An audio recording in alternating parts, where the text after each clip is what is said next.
Shalom. Can you hear me? Khan, I can hear you. Shalom, can you hear me? Are we live? Khan, yeah, we live. Hold on. Before we get into it, let me put this up here.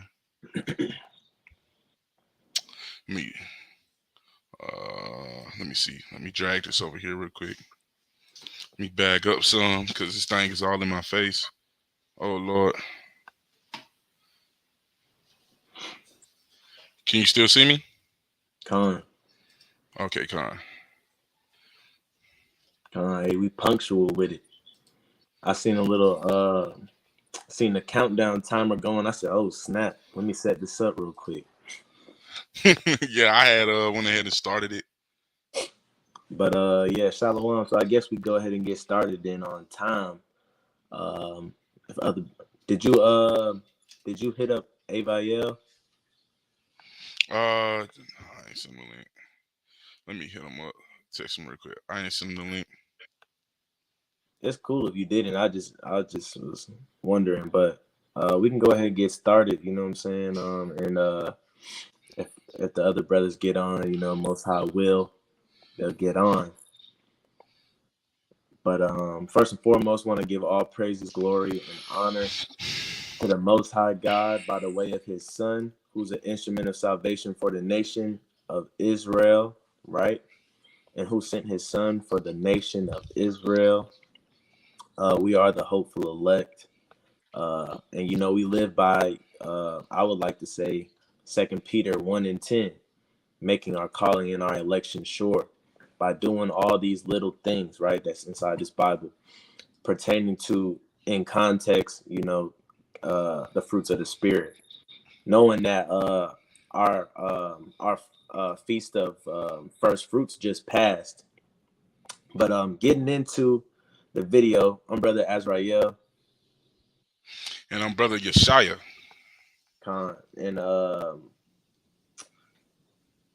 And get into this video. It's going to be about prophetic purpose. And no, this is not a, you know, well, I want to say shalom to everybody that's on the live feed and that's going to watch the live feed as well. A proper salute to all those that might come on. But this is not going to be a motivational video. You know, it's not going to be like a churchy video. I know the name, when you put purpose and stuff, people, you know, they want to listen to have a feel-good message. This is going to be more so, I don't want to say it's deep. It's not. If we're talking milk and meat, this is not really milk, right? But it's not necessarily meat either, right? We're in the in-between. Like this might be, if you're a baby, this might be like some pureed peas. You feel me? So we're going to get a deeper understanding of prophetic purpose in the Bible so we can better understand our purpose.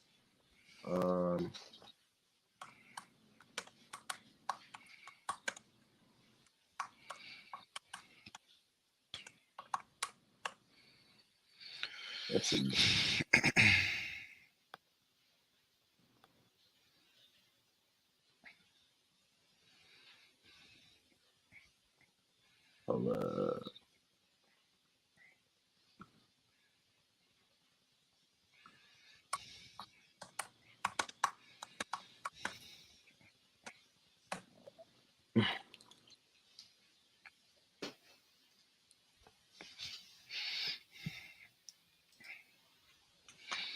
What am I looking for?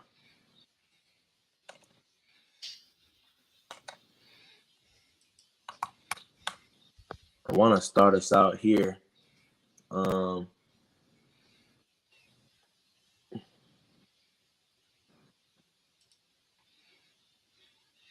What's that precept where it talks about dark sayings and mysteries? I think that's in Deuteronomy 32. Talking about they belong to the Most High. I think that might be it. Let me see. I think it's dark sentences.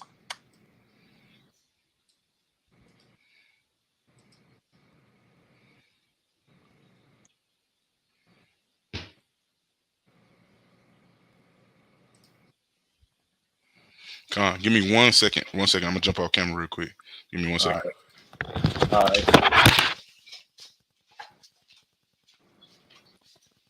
Salakia, excuse us real quick.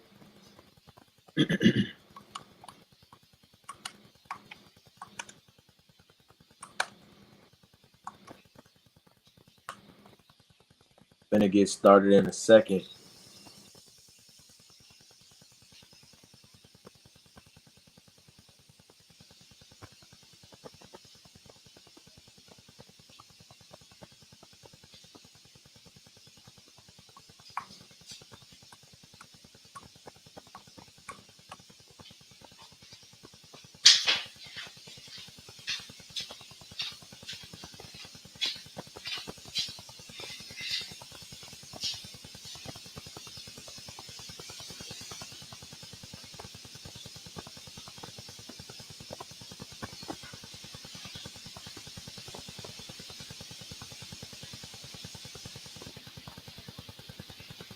I'll just start with I'm gonna start right here with Daniel. This is Daniel 8 and 23. This kind of gets the point across. Let me see something. Oh, snap.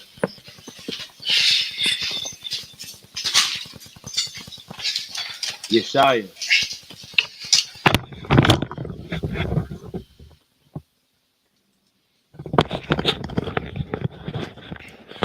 Slack. Had to go handle something real quick. But you need me to share my screen? You can.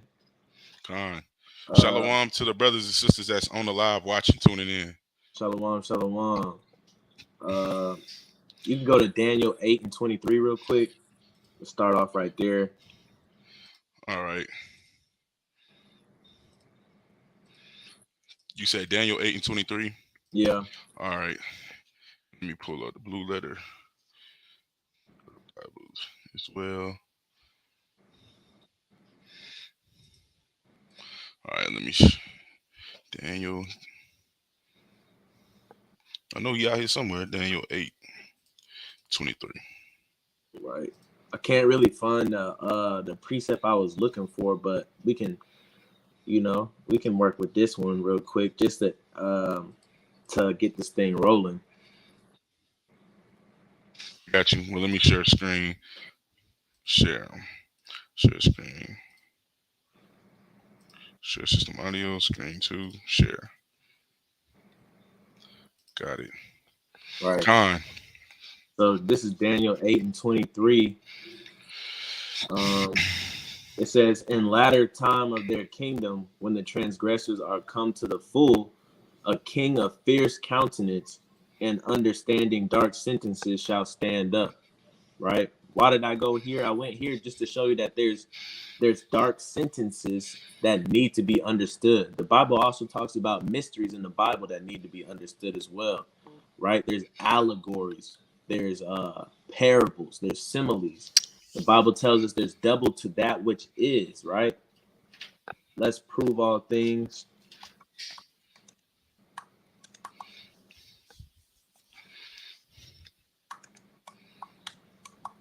So you don't believe my words, but you believe the oracles of the Most High God.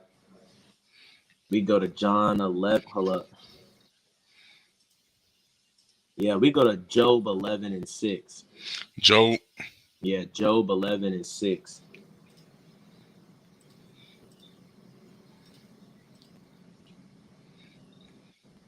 Right. All right. This is the book of Job, chapter 11 and verse 6. And that he would shew thee the secrets of wisdom, that they are double to that which is. Know therefore that God exacteth of thee less than thine iniquity deserveth. Right. So he said that he's going to Salakia show us secrets of wisdom. So this whole lesson is going to be a bunch of secrets of wisdom, right? Some better understanding and insight into double to that which is. Because a lot of times you read the Bible, you read scriptures, you read stories, You read surface level, and even when you go back and read it, you might get you might come to a different conclusion when you read something more than once. But hey, it keeps getting better. Like an onion, there's multiple layers. Each time you read it, the third time, the fourth time, you finding out something more deep, something more dark in a good way. You know what I'm saying? You're finding out something, that's why it says double to that which is, meaning there's multiple meanings to each thing that's said, right? So that's where we're going to get into prophetic purpose, right? So we can help see what our purpose is, right? But we all got the same purpose kind of in a way, and that's being servants of the Most High God. But moving on, let's go to Romans 8:28. This is Romans, Romans, the 8th chapter and 28th verse. And it reads, and we know that all things work together for good to them that love God, to them who are called according to his purpose. Right. That last part says them that's called according to his purpose. So you go to the Christian church or you listen to some gospel song, you'll hear this Salakia verse. You'll hear this verse from your grandparents, from your parents, from your aunts, right? But deeper meaning of this verse, hey, look, everybody wasn't called according to the Most High God purpose. This verse ain't talking to everybody. When something bad happens to people and they say, hey, look, all things work together for the good of them, right? Who love the Lord. But they don't keep reading when it says according to his purpose. God chose a group of people according to his purpose, right? And everything under the sun happens because of the purpose that he chose, right? I was watching a movie. I can't remember the movie, but it was kind of like a thriller.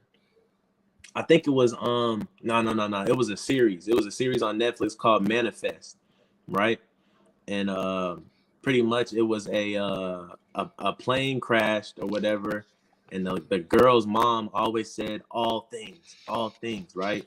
So-called white woman, Edomite, but that just goes to show you that, hey, everybody can say this verse all they want to, but if they don't have the meaning of it, they don't understand what's being said, and they're not really using it well, because it's not applied to everybody. As we see here, it says according to them that are called, right?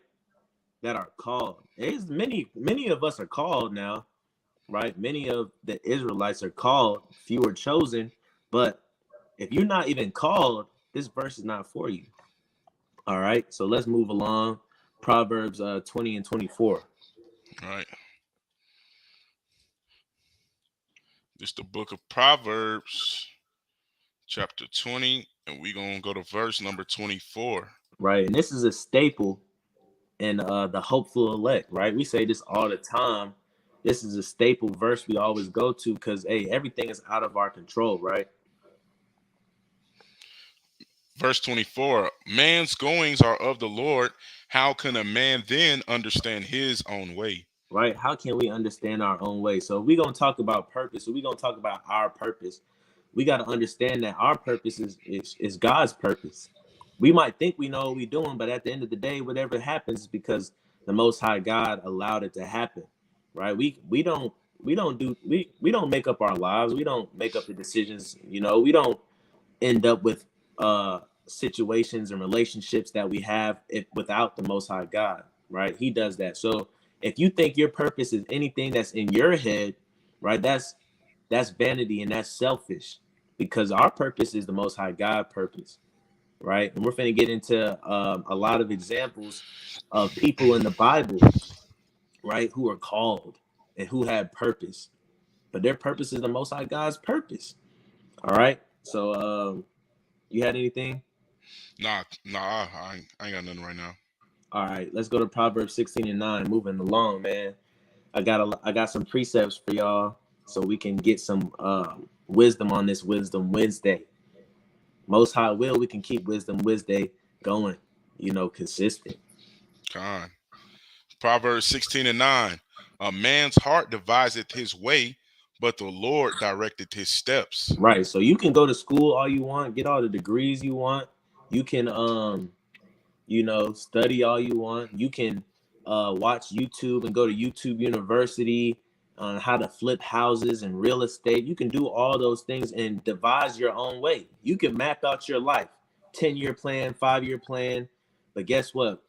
You might slip up, go to jail for scamming or something. You might slip up, go broke, go bankrupt because you didn't know something. You might slip up and get famous. You might slip up and get rich. You don't know. You can map out your life, but the way your life ends up is not according to your map, right? A lot of people nowadays go into vanity and say manifest destiny. Everybody's into manifesting, right? It's even a lot of Hebrew Israelites that want to claim to manifest, right? We don't manifest nothing, right? We can pray and we can ask, but it's up to the Father to even give us what we ask for. Sometimes he won't give us what we ask for, right? We don't manifest nothing. It's given to us, right? That's why Romans 9 tells us it's of the mercy of God, not nothing that we do.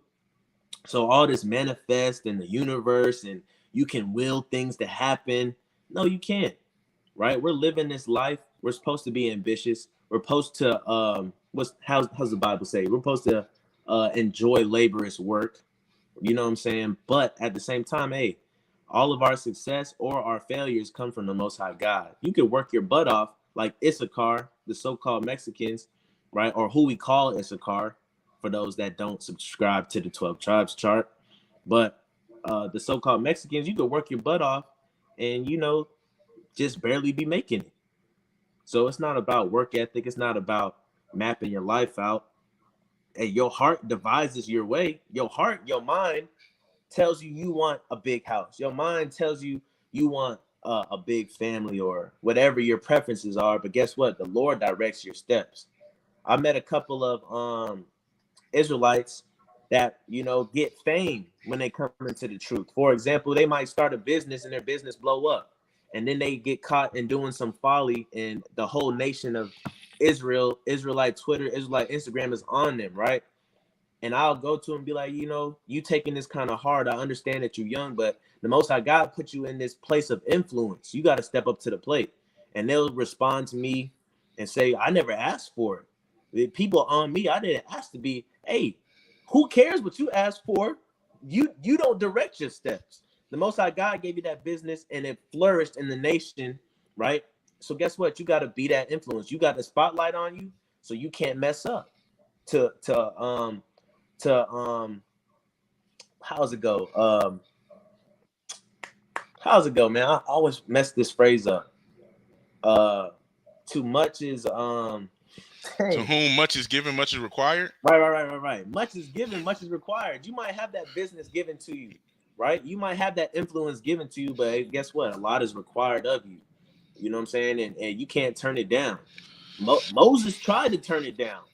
Moses told the Most High God, hey, guess what? He said, if thou deal with me, hold up, we'll just get it real quick.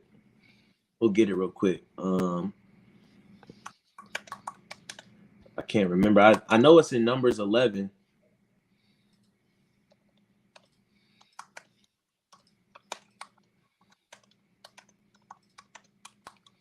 I'm not gonna say it's 7. 15. Numbers 11 and 15.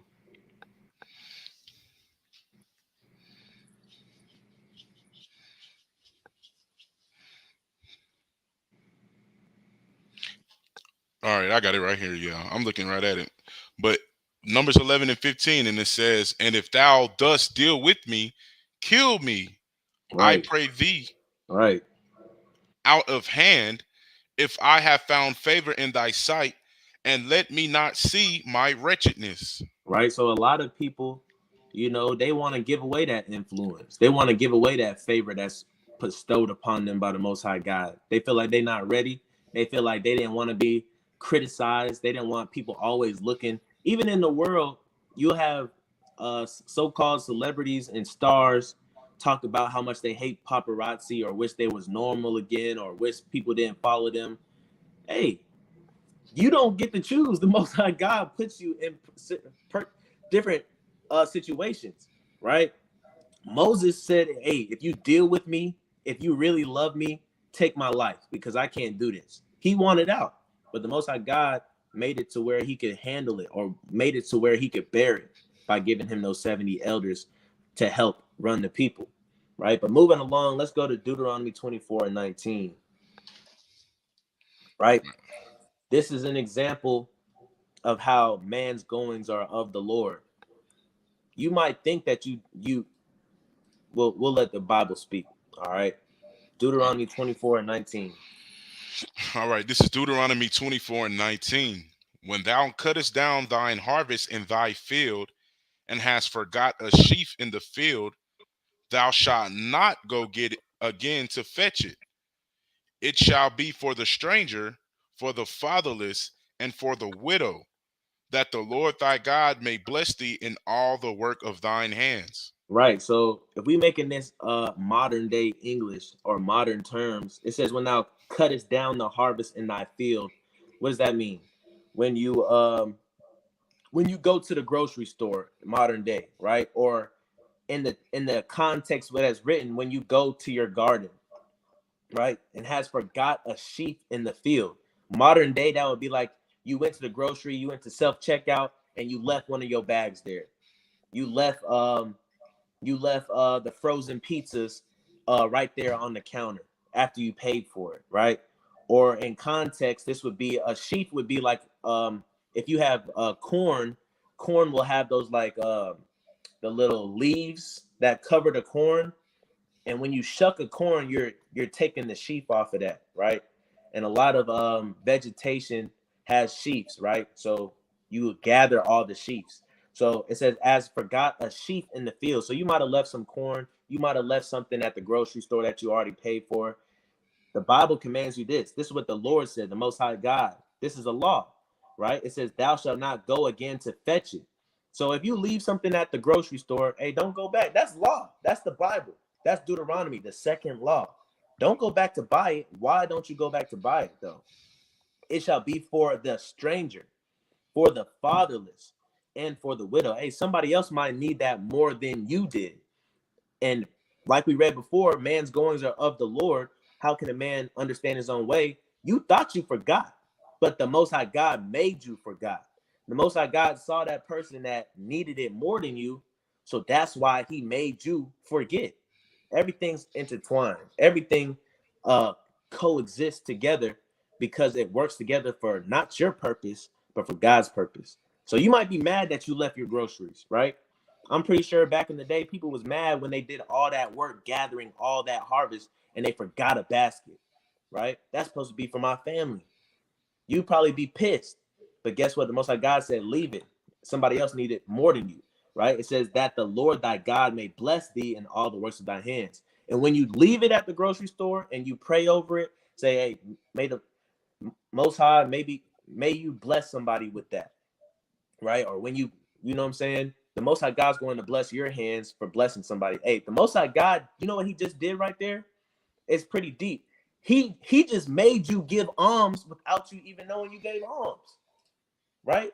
So guess what? If you try to give alms once a month or whatever, or you try to give a consistent amount of alms, you don't got to give alms no more for that month, because Most High God, hey, he made you, by making you forget, he made you give alms.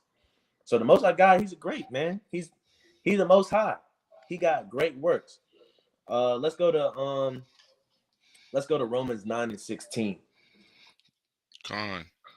This is the book of Romans, chapter 9, and verse number 16. And it reads, so then it is not of him that willeth. What does it say? So then it is not of him that willeth, Right. nor of him that runneth. Right. So, hey, Moses tried to run. Moses tried to run. Hey, that one what's the dude name in the New Testament? I think his name was like Simon Bar Jesus, right? He tried to pimp the Holy Spirit. But guess what?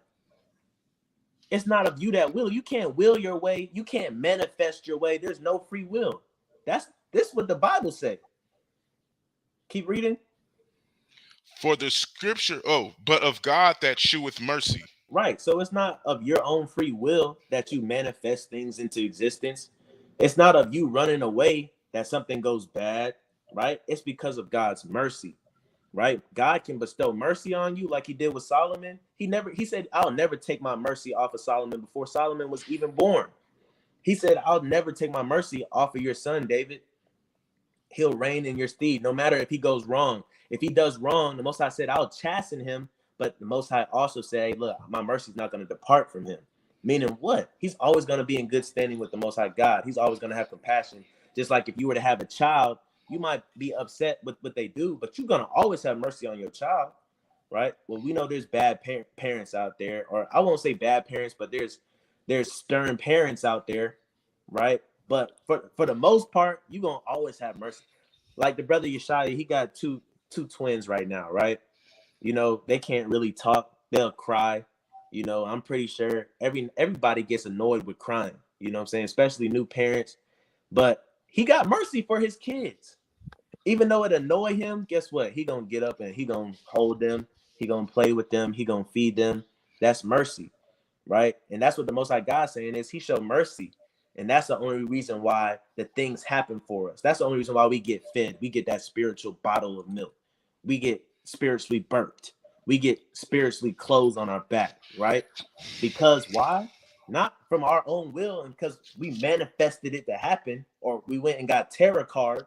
No, it's because the Most High God. So it's no such thing as free will. Somebody tell you that there's free will. We just went over 3 precepts to show you that there's no such thing as free will, right? All right, so now we got that out the way. Now we can get into the lesson. You feel me? We can get into the lesson now. Right? That was a smooth little introduction to get y'all in the mood of what's going on, because I'm not trying to give a prosperity message, man. This is just to help you. This is help edify us so we can look into our own lives to see what kind of prophetic purpose do we have. All right, so I want to go to Acts 18:3. You had anything before we start this? I'm gonna find it as we go because you said something I want to elaborate on. But Acts 18:3. You could find it if you want to. We don't gotta rush. It's in my notes, but we can go on because I want to make sure this is going line with everything that you're saying. But this is Acts 8. You said 18:3, right? Right. Acts 18:3. And because he was of the same craft, he abode with them and wrought. For by their occupation, they were tent makers. Right. So this is talking about Paul. Paul was a tent maker, right? We talking about prophetic purpose, right? Did Paul know he was going to be a tent maker when he was a baby? No, he didn't. Now, Paul was also a Pharisee. He was a doctor of the law, a real lawyer, right? But he was a tent maker. So that's what this verse is telling us, that he was a tent maker. So what does that have to do with Paul? Why would the Bible mention that Paul was a tent maker? Out of anything the Bible could have said, anything these scriptures could have said, the text said he was a tent maker. Gave you that little fun fact. Why I used to do fun facts all the time. Hey, look, Paul was a tent maker. That's a fun fact, right? Let's go to 1 Corinthians chapter 1. 1 Corinthians 1. Would you want me to start at 1? Yep. 1 Corinthians 1:1. Paul, called to be an apostle. Paul was called to be an apostle, right? I'm going to read it as written. Called to be an apostle of Jesus Christ through the will of God, and Sosthenes, our brother. Right. So guess what? Paul was an apostle. Keep that in mind. Let's get the next one, right? Galatians 1. Verse 1. Galatians 1, starting at 1. Paul, an apostle. Paul was a what? An apostle. Right. Not of men, neither by men, but by Jesus Christ and right, God. Meaning, hey, look, it wasn't of his own will, right? Keep reading. But by Jesus Christ and God the Father, who hath raised him from the dead. Right. Was he actually dead? No. They're talking about spiritually dead. But Paul was a what? An apostle. Right? Let's get Acts 16:4. We got to get understanding. Prophetic purpose. Why did the Bible say that Paul was a tent maker? Right? Why was Paul a tent maker? Acts 16:4. Right? And as they went through the cities, they delivered them the decrees for to keep, that were ordained of the apostles, Ordained of the what? ordained of the apostles Con. and elders which were Right. at Jerusalem. Read 5. Verse number 5. And so were the churches And so with the established, what? and so were the churches established in the faith, Con. and increased in number daily. So, hey, look, prophetic purpose. Why was Paul set up to be a tent maker? Right? Why was Paul set up to be a tent maker? Do you think he wanted to be a tent maker? Even if he wanted to be a tent maker, why was he allowed to be a tent maker? Did he know he was going to be a tent maker? Did his dad tell him he was going to be a tent maker? Did he study to be a tent maker? It doesn't matter. He was a tent maker for a prophetic purpose, because prophetically he would set up churches, as we just saw. Those tents, right? We have Feast of Booths, or some will say Feast of Tabernacles, or the Feast of Ingathering, right? And hey, when we was in the wilderness, everybody had their own tent, right? The Most High God had the ark in what? A tent. He said, I'll dwell in tents. Hey, Esau was a wild man, right? And a cunning hunter. And Jacob dwelt in what? Tents. So these tents are examples of churches, tabernacles, booths, churches, right? Get your house in order, get your tent in order. Paul was getting the churches in order. Prophetic purpose.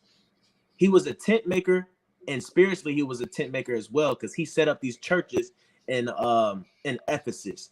He set up these churches in Corinth, in Philippi. He set these churches up. Paul, that's what Paul's known for. That's why I walked y'all down and showed you that he was an apostle. And this verse right here, both verse 4 and 5, right, tells you what? Tells you that the apostles set up the churches. They established the churches. All right. Can we go to 1 Corinthians 12 and 28? This is 1 Corinthians chapter 12, verse 28. And it reads, and God has set some in the church, first apostles, right, secondarily prophets, right, thirdly teachers, right, after that miracles, right, then gifts of healings, helps, governments, diversities of tongues. right. So I wanted to read that because in order it says what? First apostles. So who sets up? Hey, everybody wants to be a camp.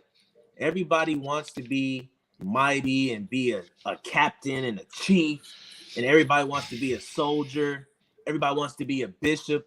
But you need apostles first to set these things up. That's why the scripture said first apostles, because guess what? Everything that comes after the apostles set that up.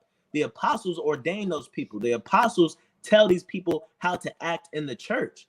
That's why it says first apostles. So Paul was an apostle. I kind of pitched the idea, and not only me, I'm not even gonna say just me, because the other brothers in the camp, they said it as well. We want to be apostles. We want to go from city to city like the disciples did, right? We want to help set other people's churches up. We want to help benefit brothers and sisters. And even camps and congregations today, they do that. When they get big and they have big followings, right? They'll set up a camp in this state, a camp in that state, a church in this state, a church in that state, right? So we're being raised from the dead like Paul was, not according to our own will, right? But like the Bible said, according to Christ, we were raised from the dead, and now we're what? We're making tents. Everybody's getting in their tent, the end gathering, right? He said, first gather the wheat in my barn, right? That barn is a tent. So we setting up churches. So the prophetic purpose of Paul was what? He was a tent maker, and he set up the churches. That's deep understanding, right? So let's go to the next, right? Let's go to Matthew 4 and 18. And before we get to that, Con, can I bring this point out? Con, go ahead. So let's go into the same chapter and scroll up, right? Right. Let me start at verse number 4. 1 Corinthians 12:4. And it says, now there are diversities of gifts, but the same Spirit. So going back to verse number 28, when it talks about first the apostles, then the prophets, then the teachers, then people who can perform miracles, then gifts of healing, helps, governments, diversity of tongues. All of those gifts are of the same Spirit, you know. And verse number 5, and there are differences of administrations, but the same Lord. And there are diversities of operations, but it is the same God which worketh all in all. Hey, So every gift that you give, every gift that you have is of the Most High God, whether you right, are a person who can prophesy or whether you're somebody who knows how to build a toilet. right, All of those gifts are of the Most High God. And I'm going right, to bring out a point later on, but that just goes to show you, hey, look, everything that is prophesied about prophets, people who are apostles, people who can do something that somebody can't, all of those are of the same Spirit, the right. same Lord. Hey, and that's verse 4, 5, and what? 6. 4, 5, and 6. The Most High said what? The Most High said he speaks once, yea, twice, yet man does not perceive. So he got to say it a third time. Like when he was calling out to Samuel, and Samuel thought Eli was calling him. It wasn't to the third time to where Eli said, hey, look, that's the third time. That's the Most High God. Ask him what he wants. The Most High God told you in verse 4, verse 5, and verse 6 that all these things come from him. That's why we went to that first verse in Romans 8 and 28. All things work according to God's purpose, not your purpose, but his purpose. All these gifts, like the brother said, hey, that's the Most High God's purpose. God, hey, look, in church, when I was going to church, man, we had this song in the children's choir, and we'll sing it. And it used to be my favorite song. I ain't gonna lie. I might let my children sing it for sure. But we sing this song called "All These Blessings Come from God," and then all these blessings come from God. Eyes to see, ears to hear, voice to talk, and legs to walk. Hey, that reminds me of that. All them gifts come from the Most High, man. Hey man, I went to a Kojic church. I ain't never heard that song though. You know, I Hey, heard a look, lot of songs, but I ain't never heard that song. hey, boy, I'm Baptist, boy. Hey, you don't know nothing about Hey, that. We used to get crunk up in there. hey, y'all don't get. Hey, y'all. Hey, I ain't finna brag on no denomination. Hey, Baptist was where it is at, man. You want to have church? Go to a Baptist church. Hey, hey. Sidebar too. You know what I'm saying? For all my people that came out to church, you know what I'm saying. We understand that church is not a building. That we come into this truth. Also, we got to be practical. You know what I'm saying? There's a lot of people that still haven't woke up. All right. And with that being said, you know what I'm saying, we can't just treat people that are still in church like Peter used to treat the Gentiles, right? We gotta be like Paul, and sometimes we gotta talk to them, have discussions with them, and be cordial with them because some of them is still gonna wake up. How do we know? Because hey, the Most High God ain't sent his son back yet. We know when his son come back, hey, everybody's sealed. The elect is here. Everybody's woken up to who's gonna wake up. So I'm saying that to tell the nation, hey, y'all can't bash gospel music in the church, but y'all still listen to rap music and y'all still go to the club and y'all still go to kickbacks, right? Don't be double-minded. Have righteous judgment. If you're gonna say you want to be a light in the midst of darkness here, be a light in the midst of darkness over there as well, right? But that's just a sidebar. Con, I'm gonna add to that sidebar real quick, just to elaborate on that. Con. Colossians 3:12, right? Put on therefore as the elect of God. Now we already know who's the elect according to Isaiah 45:4. But put on therefore as the elect of God, holy and beloved, bowels of mercies, kindness, humbleness of mind, meekness, long suffering. Verse 13, forbearing one another and forgiving one another, if any man have a quarrel against any, even as Christ forgave you, so also do ye. Now, both of these verses are saying, well, verse 13 is emphasizing forgiveness, especially, right? But I'm going to emphasize the verse number 12. Hey, look, we got to have these fruits of the Spirit when we're dealing with our brothers and sisters who might not understand the truth about the Bible, the truth about who God's chosen people truly are. which is why what he just said, what the Ak just said is, hey, look, we understand that Christianity is wickedness, but we understand that a lot of our people are ignorant, which is why they're still in that. And we have to be humble about maybe our conversation with them. You'll hear us talk about the Christian church and how the pastors do this and how the pastors do that. But at the end of the day, we love our brothers and sisters and we want to see them come out of that. And it's all for correction. It's never to just put them down and just make them think that they're beneath us. We're equal. They just don't know that yet. So that's our job. And that's why we go on our rants from time to time. But at the end of the day, like I said, man, hey, if you ever want to have some church and you ain't go to a Baptist church, then you missed out. Hey, look, they have a zeal. They got a fire for God, but not according to knowledge. Hey, Romans 10:2. Right. So I want to just add to what you just said real quick. Matthew 23:23. It says, "Woe unto you, scribes and Pharisees." So I'm trying to help y'all. The brother Yeshua is trying to help y'all not be scribes and Pharisees, right? Or in better terms, hypocrites, right? Woe to you, scribes and Pharisees, hypocrites, for ye pay tithe of mint and anise and cumin, and have omitted the weightier matters of the law. What are the weightier matters of the law, right? If you want to be, IUIC, them brothers is sharp in the law, right? There's a lot of brothers that's sharp, a lot of sisters that's sharp in that law, but what are the weightier matters in the law? Do you know the dark sentences, the understanding, the wisdom, the knowledge, and the law, right? Because the weightier matters are this. It says, and have omitted the weightier matters of the law, judgment. A lot of our judgment's off, our discernment's off. Mercy, that's a weighty matter. Knowing who to give mercy to and who not to give mercy to, right? We deal with that every day.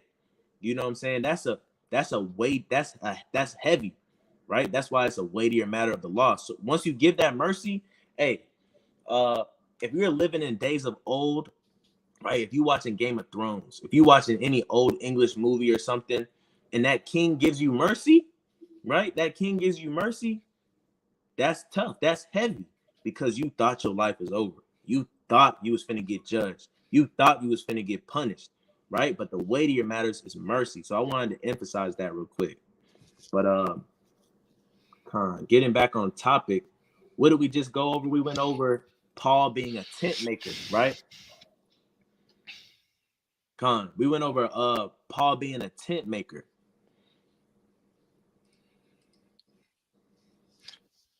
Yeah, Matthew 1. Huh? No, we went over 1 Corinthians 12:28, talking about the gifts. So now we before that we went over Paul being a tent maker. Now we're at Matthew 4:18. Right. I want to just recap real quick. So Paul was a tent maker. We liken that into an apostle because apostles set up churches, right? Just like Paul used to set up tents, but now he set up churches. So prophetically, his purpose in being a tent maker was to prepare him to set up churches. Y'all, hopefully y'all can understand. But what I'm trying to get at here with this lesson is a lot of us, we might be in occupations that we don't know why we're in these occupations, right? I know sisters that's house cleaning. You don't know why you're house cleaning. Maybe because God's going to put you in a position to clean up your house, right? When you get married and you got kids, right? You might be in a position where you're welding. You might be a welder. The Most High God might, and welding, you know what I'm saying? You're joining metals together. The Most High God may have you in a place where you can join people together, right? Two strong people together to make it even stronger. You might be in a position to where you might be in a job where what's another job? Throw a job at me. Carpentry. That's kind of biblical, but yeah, you could be a carpenter, you know what I'm saying? And you could be a carpenter, like the master carpenter, right? And the Most High God can have you build for the kingdom with your hands, right? You could be like a Pastor Dow or somebody and set up buildings, right? And where people can congregate and the word can increase. But you get the point. you got to look into your life and look into your occupation and look for that prophetic purpose that God ordained in your life. You know what I'm saying? Because a lot of times God will put something in your life first, and then later down the line, you didn't see it coming because you don't got free will. You didn't see it coming, but the Most High God, hey, he slid something in there. You know what I'm saying? So where are we at? Matthew 4:18. Right, let's go to Matthew 4:18. All right. I'm gonna read it as written for the nation, Salakia, but I'm reading it as written. All right, And it's Salakia too. Another example would be like a lawyer. You might have been a lawyer in the world, right? And now you a doctor of the law. Being a lawyer, going to law school, taught you how to read, how to break down, how to segment, how to dissect.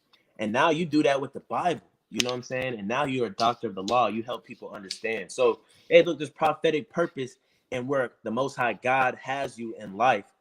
But you got to remember, don't be vain with where you are. Even if you're homeless, that might be a prophetic purpose for you to help other homeless people, or for you to move without a house, right? Christ said, I don't have no house. So maybe, hey, it's in your destiny to move without a house, be like an apostle, right? Cheer people up as you go.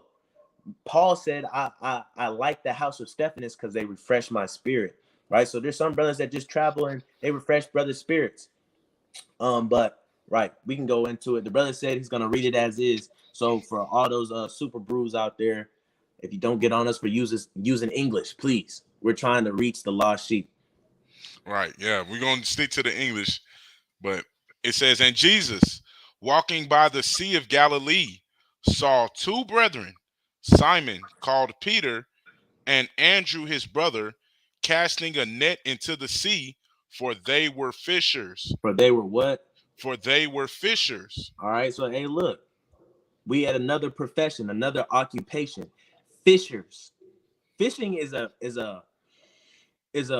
it's not easy, right? A lot of us think about fishers. We think about people going to the bank, getting on a nice bass boat or a pontoon boat, casting your rod out or whatever, or a deep sea charter. No, if you want to actually know what a fisher is, there used to be a segment that used to come on TV. I forgot what it was called, but them brothers, used to be a bunch of Edomites or so-called white men. It used to be a bunch of them on a boat, and it used to be storming, hailing, waves coming in the boat, and they was out at sea for days at a time, freezing cold. You know, being a fisherman is a rough job. You on them waters, right? It's a rough job. It's nothing easy. So those men, guess what? The coin phrase "curse like sailors." Them men was some. They was some men now. Fishers were not just nice random people. Fishers were like blue collar workers. You know what I'm saying? Getting it in. So when you see Simon or Peter, as we know him, and Andrew, a lot of brothers don't even think about Andrew, right? A lot of brothers, hey, Andrew was mentioned almost every single time, not almost every single time, but a lot of times Peter was mentioned, Andrew was right there, right? He might have been that brother in the back, but he might have refreshed brother's spirits when he was around. All right, so hey, look, Peter and Andrew were both fishers, right? And I don't even gotta really go into it because y'all should know about their prophetic purpose, right? We can read the next verse. Verse number 19. And he said unto them, follow me, I will make you fishers of men. He's gonna make them fishers of men. So they were fishers. Their occupation before they met Christ, they were fishers, right? They just woke up every day. Well, we got to get on this boat, or we're on this boat. We got to get some amount of fish to provide for our family, right? Bring it back to the markets and sell it, right? Guess what? They didn't know that they was going to be fishers of men, but the Most High God slid that in there because it's the Most High God's purpose. You might think you're a regular person, and the Most High God will call you and use the skills that you already have, but in a spiritual way. Prophetic purpose. What's your occupation, right? I can't really see the live right now. It might be a lot of people on there, might be none. But hey, if you're on there, go ahead, drop your occupation, man. Because what is your occupation? You got to start thinking about your prophetic purpose, right?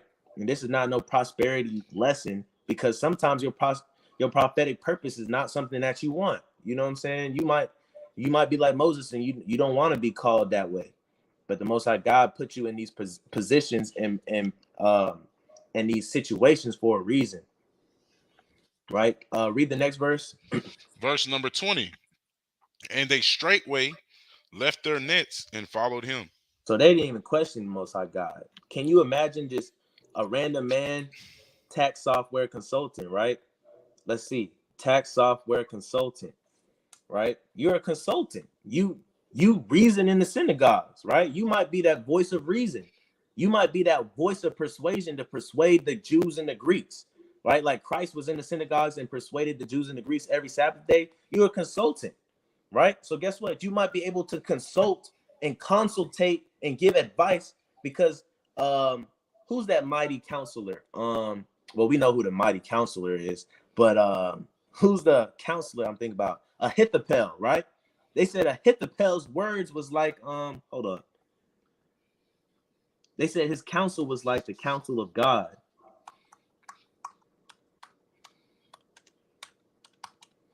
I think that's in 1 Samuel. No, it might be in 2 Samuel. 2 Samuel 16 and 23. If we could go there real quick. You said 2 Samuel 16 and 23. I'm going to keep this right here. Huh. Get out of Colossians, like 2 Samuel. Occupational therapist. Hey, look, so you know about the bones in your hands. You know about how to use and how to heal those bones. You might be a healer, right? Spiritually, you might heal broken hearts. You might heal a broken spirit. You might be able to teach somebody how to use spiritual hands, as in giving alms, as in helping discern things, how to direct people, right? As an occupational therapist, I used to be a physical therapist aide, not an assistant, but a physical therapist aide. And occupational therapists, they have patience, right? They got to be kind. They got to have that smile on their face with all the patience, right? Right. And that's part of the reason why I got out of the medical field, because I couldn't put a fake smile on my face every day. But hey, them occupational therapists, they show the fruits of the spirit, man. So your prophetic purpose, hey, could lie in what you actually are doing. But can you read that real quick? 2 Samuel 16 and 23. It says, and the counsel of Ahithophel, when he counseled in those days, was as if a man had inquired at the oracle of God. Right. So guess what? You're a consultant. I would be praying for the counsel of Ahithophel. I'll be praying for that counsel so that I can consult with people. I can give free consultations, because guess what? In the world, they want you to pay for consultations by the minute, by the hour. But in this truth, you can give free consultations and counsel people, right, and help better their lives. You know what I'm saying? I'll be praying for that every night. Like, hey, what's the prophetic purpose from this occupation, right? So check this out. Where do we leave off at? Matthew 4 and 20. Right. So I wanted to emphasize that, hey, look, they didn't even ask no questions. That would be like somebody coming to your occupation, since we're talking about occupations, somebody coming to your occupation and what? Somebody straight up saying, hey, look, I'm the son of God. I'm gonna make you a fisher of men. Follow me. These brothers put down their job that they used to provide for their families. Yes, they had family. Peter had a daughter. Peter had a wife, right? They left all that, right? So guess what? You women, you got to be able to provide. Just like a lioness provides for the lions in her what's it called? Cubs. Yeah, I know she got cubs, but pride. Just like the lions provide for the lion pride, guess what? If your man gets called, you got to be able to step up to the plate. Peter's wife stepped up to the plate when he lost his occupation to follow the Most High God. All right. Let's go to Matthew 13 and 55. This is the book of Matthew. So I get my voice cracking. Matthew chapter 13, verse 55. And it reads, is not this the carpenter's son? Right. Is not his mother called Mary, and his brethren James and Joseph and Simon and Judas? Right. So this talking about Christ. It said, is not this the carpenter's son? So once again, why did the Bible have to mention that he was the carpenter's son? Why is that? Right? Because guess what? 9 times out of 10, now your father for example, if you're a dad, right, you kind of, and you have a son, you kind of want your son to follow in your footsteps. He might not choose to follow in your footsteps, and you'll respect that, but you would want, for example, if I had a car dealership and I started it from the ground up and I got it running, I would want to give it to my son. So I'm gonna train up my son to be, a CEO of a car dealership. But if he don't want it, so be it. But 9 times out of 10, that father is going to train up his child, to his first son, especially, to be like him. You know what I'm saying? If a lot of brothers and sisters that have dads that were in the military, you'll see them go into the military, right? So the Bible never says that Christ was a carpenter. Everybody kind of jumps to that conclusion, but the Bible never says that he was a carpenter, but it does mention his dad being a carpenter, right? So just to prove spiritually how he was a carpenter, I'm gonna go somewhere. But we can see that, hey, um, Mary and Joseph probably taught him how to put stuff together, how to cut wood, how to measure, how to build houses, right? Because he's the what? The stone that the builder rejected. So he that cornerstone. So he know the foundation, right? He got the key. So check this out. Let's go to Isaiah 44:13. This is the book of Isaiah, chapter 44, and verse 13. And it reads, "The carpenter stretcheth out his rule, and marketh it out with the line. Right. He fitteth it with planes, and he marketh it out with the compass, Right. and maketh it after the figure of a man, according to the beauty of a man, that it may remain in the house." Right. So the carpenter here would be who? It would be Christ. This is Christ. He's a spiritual carpenter. He makes all of us, and he gives all of us our purpose, and he puts us in our correct houses. You could be in the house of the wicked or the house of the righteous, right? And we're going to further prove that with Colossians 1:15. This is the book of Colossians,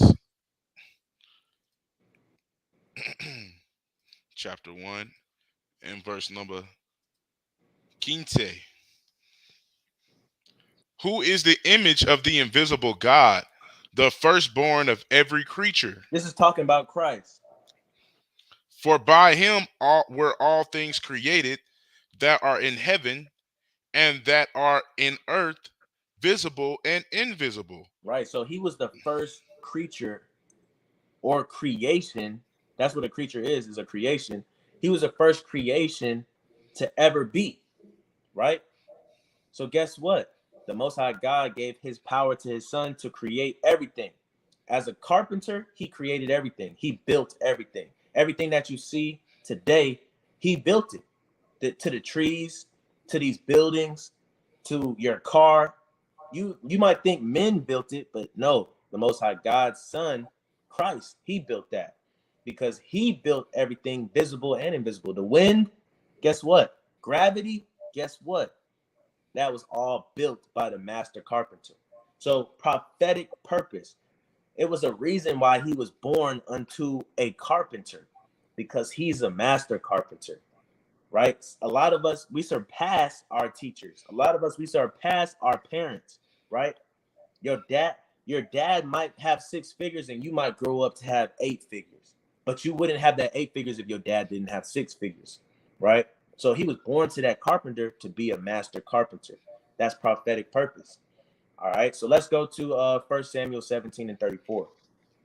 1 Samuel 17:34.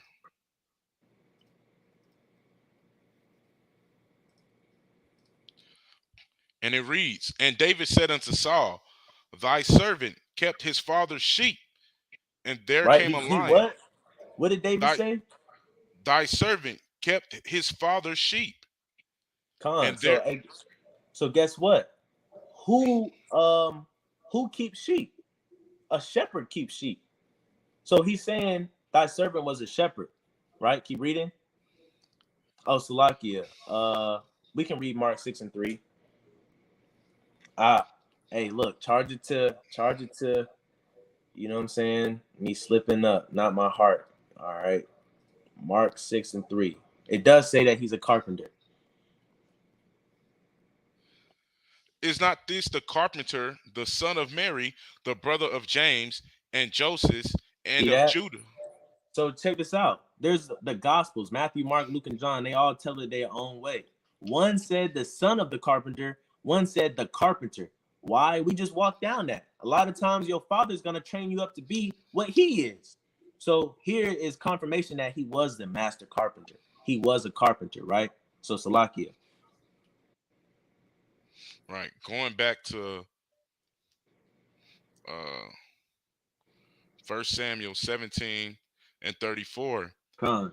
And David said unto Saul, thy servant kept his father's sheep, and there came a lion and a bear, and took a lamb out of the flock. And I went out after him, and smote him, and delivered it out of his mouth. And when he arose against me, I caught him by his beard, and smote him, and slew him. Con. Hey, what did David do to Goliath? David pulled him up by his hair, and cut his head off. So him being a sheep, guess what? Prepared him. I mean, a shepherd, Salakia, him being a shepherd and protecting his sheep allowed him to prophetically protect his people in the future, right? Salakia, right? So, hey, that's what he did with Goliath. You know what I'm saying? He was able to protect his people from the lion. He was able to protect his people from that spiritual bear. He was able to protect the sheep, right? He was able to be a spiritual shepherd. We'll get more of that 2 Samuel 7 and 8. All right, this is 2 Samuel. 2 Samuel 7 and 8. And it says right here. Oh, Salaki, that was 1 Samuel. 2 Samuel 7 and 8. And it says right here. Now therefore, so shalt thou say unto my servant David, thus saith the Lord of hosts, I took thee from the sheepcote, Right. from following the sheep, to be ruler over my people, over Israel. Right. So a shepherd boy was like it might have been equivalent to, what would it be equivalent to today? A farmer, maybe. I don't know, because farmers are pretty wealthy. A shepherd boy might be equivalent to I don't know, somebody that's running a dog daycare or something like that, or a low level job. He said, I took you from being a shepherd, from following sheep all day, to what? To being ruler over my people, over Israel. So he calls us lost sheep. No wonder why, because we have shepherds. Every night when I pray, every morning when I pray, I ask the Most High God to make me a sheep and a shepherd, right? That's my way of being humble, because I want to also lead and teach people, but I also want to learn from people as well. I also want to follow the Most High God as well.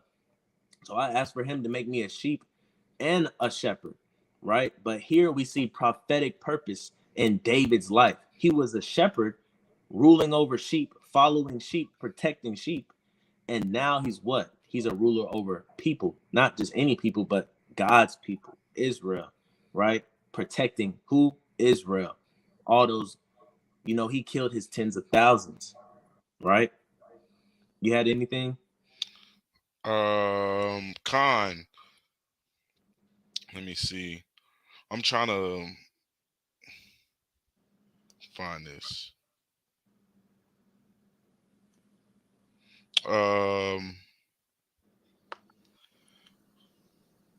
Salakia. So let me go to let me elaborate on this verse again, right? Mm-hmm. It said this is 2 Samuel 7 and 8, and it says, now therefore so shalt thou say unto my servant David, thus saith the Lord of hosts, I took thee from the sheepcote, from following the sheep, to be ruler over my people Israel. So the Most High took David from being a sheep herder of the sheep, actually the actual sheep, going in the sheep gate, to actual being leader over the children of Israel. Let me see. Sheepcoat.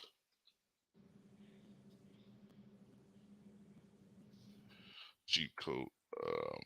While you Just get like that, I'm gonna read this real quick.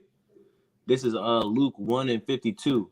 It Con. says, "He hath put down the mighty from their seats, like Saul, right? He has put down the mighty from their seats and exalted them of low degree."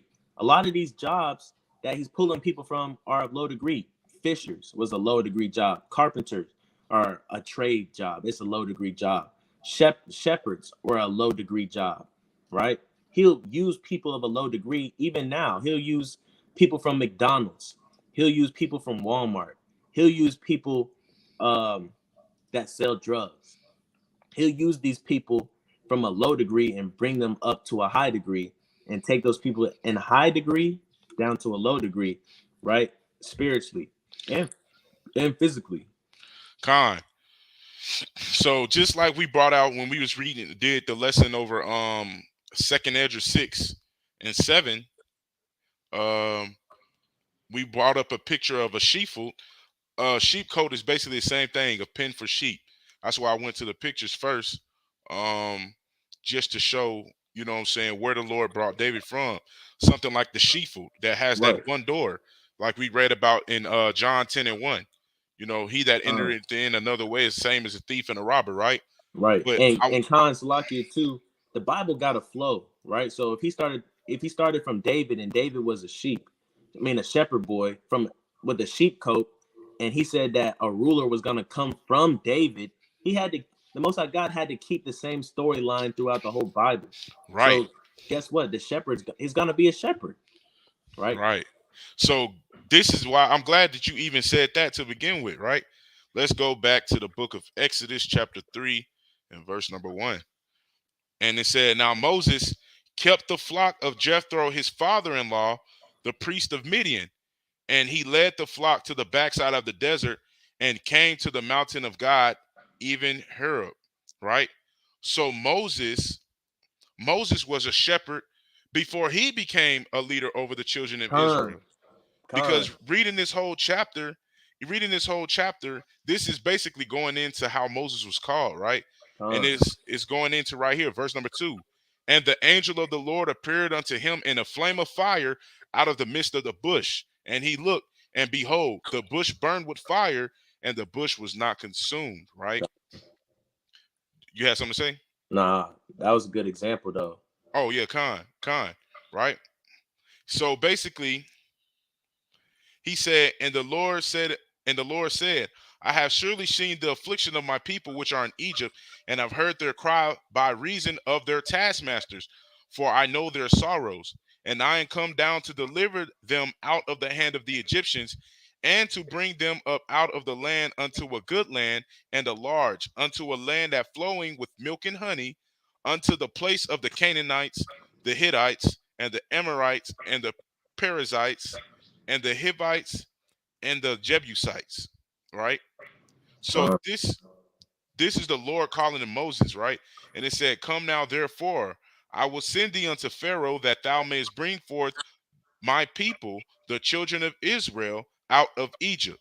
And Moses said unto God, "Who am I, that I should go unto Pharaoh, and that I should bring forth the children of Israel out of Egypt?" So I'm not going to go further to elaborate on that, but I'm just showing a similitude of even with 2 Samuel 7 and 8, David being a shepherd, a sheep boy. Then he actually became a literal shepherd over the children of Israel, the same way that it happened in the beginning. Like the ox said, the scriptures have to flow together. It Khan. started with Moses being the sheep boy, the sheep herder, right? Right. And And he hey, look, literally, and also prophetic purpose. You just showed another occupation turned into purpose with Moses. And Moses, even in his prophetic purpose, had the staff with him wherever he went. right, That rod and that staff wherever he went. Right, showing that prophetic purpose of his occupation carried on to something spiritual. right. So starting with Moses being his office being exalted to being actually a leader over the people. And like the Akim said, I want to say, I can't remember if that was yesterday or was we at camp when you said that. I think that was today. That was today when you was like, "Hey, these people sometimes they like, I didn't ask for this. And that's the same thing that we're going in that you read earlier, going into Numbers 11 and 15. And Moses asking, if you deal with me thus, kill me. A lot of people want to be killed by the office for the office that the Most High gave them because it's too much. Hey, but the Right. Lord told Moses right here in verse number 12, and he said, certainly I will be with thee, and this shall be a token unto thee that I have sent thee.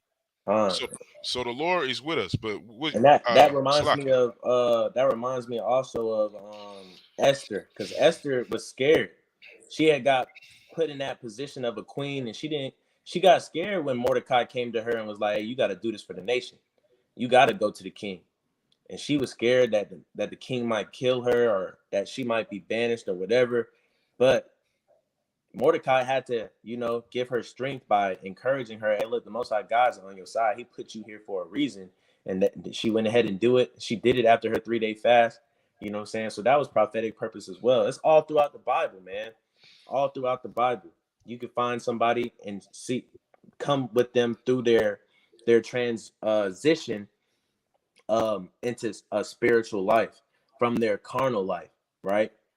Um, but yeah, so we went over a few people's occupations. Paul being a tent maker, and now he's an apostle, right? Raised from the dead, he's an apostle, and he sets up the churches. He don't set up physical tents, he set up spiritual tents, right? We also went over Christ being a carpenter and how he was the firstborn of every creature and he created everything, right? That master carpenter. We also went over two fishers, right? Andrew and Peter, and now they're fishers of men, right? And we also went over David and Moses that were both shepherd boys. And now what? They shepherd the people. They protect the people. They lead and rule the people with their rod and with their staff, with David's sword, right? So guess what? Prophetic purpose. Think about the occupation that you're in.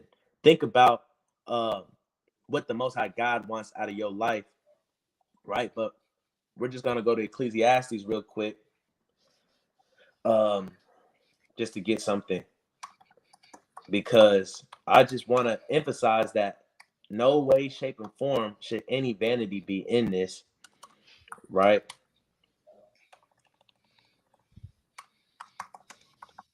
Should no vanity be in this, right? Because initially, like the brother said in those verses that we read earlier, everything, every office, every position that you're in, it doesn't matter if you stay a shepherd all your life or a fisherman all your life.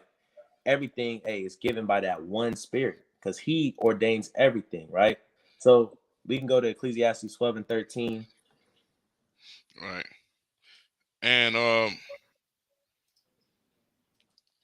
when you read this, I want to make a point after this. All right, you good. But this is Ecclesiastes 12 and 13. Let us hear the conclusion of the whole matter. Fear God and keep his commandments, for this is the whole duty of man.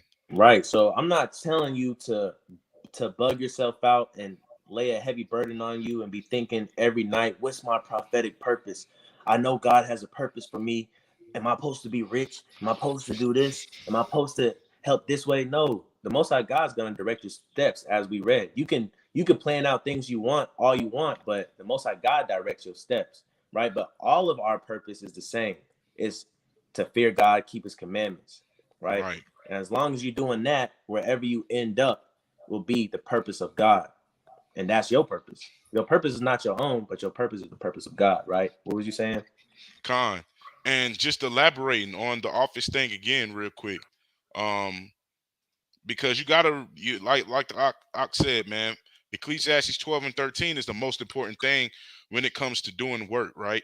So anytime you're doing something, you want to please God, because I did a lesson about this like last month, I think early this month or late last month, where I said that early May or late April, but I said that forsake not your office. And I was just going into like, you might not be the most recognized person in the business, but the work you put in is pivotal to the success of that business. Like even on a scale of us being like even on the scale of the jobs that we might have on a typical basis. Like I said, I'm a tax software consultant. I get paid crumbs to what some of my superiors get paid. But even my superiors get paid crumbs to what their superiors get paid. But all that we do is for the success of the company, because it's for to make this company a better company, right? With that being said, I'm gonna go to Exodus chapter 31, Con. and I'm gonna read this right here. And the Lord spake unto Moses, saying, See, I have called by name Bezaleel, the son of Uri, or Uriah, the son of Hur, of the tribe of Judah. And I have filled him with the Spirit of God, in wisdom, and in understanding, and in knowledge, and in all manner of workmanship, to devise cunning works, to work in gold, and in silver, and in brass. And it goes on and on, talking about what did this man build? And he had help with him. And I behold, I have given with him Aholiab, the son of Ahisamach, of the tribe of Dan. And in the hearts of all that are wise hearted, I have put wisdom, that they make all that I have commanded thee. So verse 7, 8, 9, 10, 11, these made all that these are all the works that these men did, right? Con. But in the lesson I said previously was that you only hear about I've only heard about these men in this chapter specifically, talking about the building of the Ark of the Covenant, the tabernacle, the seat thereon, the golden candlestick. You know what I'm saying? The altar. All those things were built by two men who the Most High God gave the spirit of wisdom. That's going right back into the precept that the Ak brought out earlier. First Corinthians, I'm gonna go back to it. First Corinthians 12. Matter of fact, let me leave this up. First Corinthians 12. Salakia.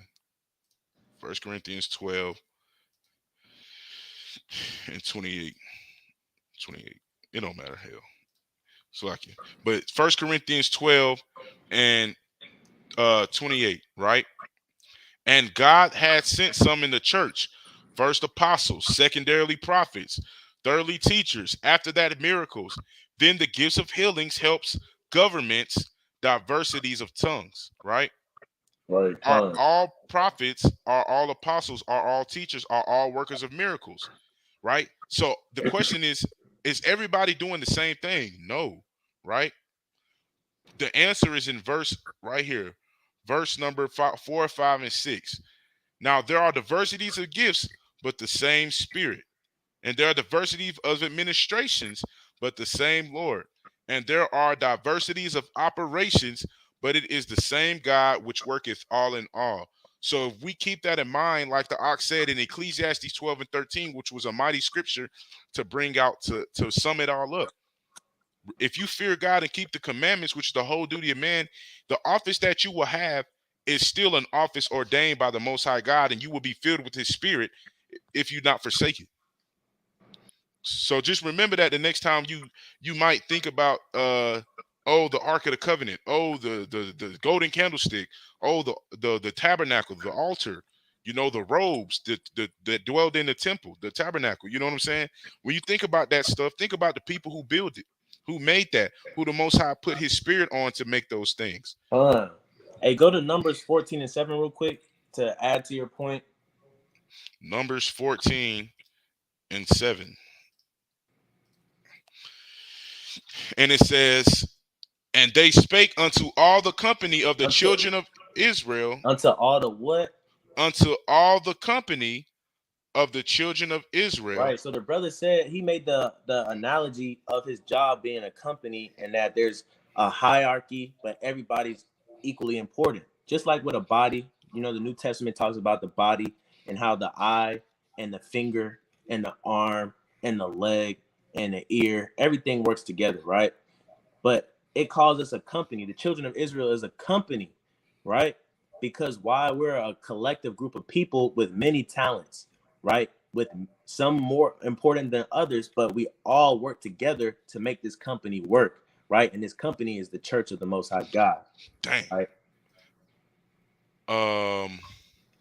That was mighty. That was mighty. Salakia.